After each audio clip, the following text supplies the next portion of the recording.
uy sharoitidagi retseptlarni ana duch kelganini emas, aynan ishlaydiganlari menda bor. Hozir sizlarga uy sharoitida qilinadigan Rossiyan zo'r retseptni beraman, lekin siz menga va'da berasiz, что SPF siz umuman yurmaysiz, xo'p?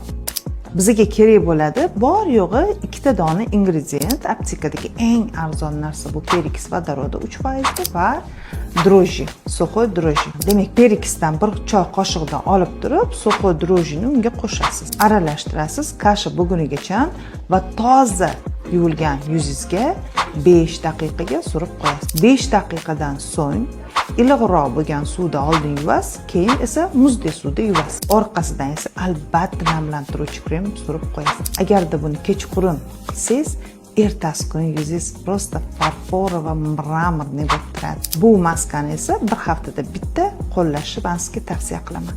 Bu maska hammaga mumkin, faqatgina homilador va emizuvlilar ehtiyot bilan qilinglar. Ushbu maskani bemalol intim zonalarga ham oqartirish uchun qilsanglar bo'ladi.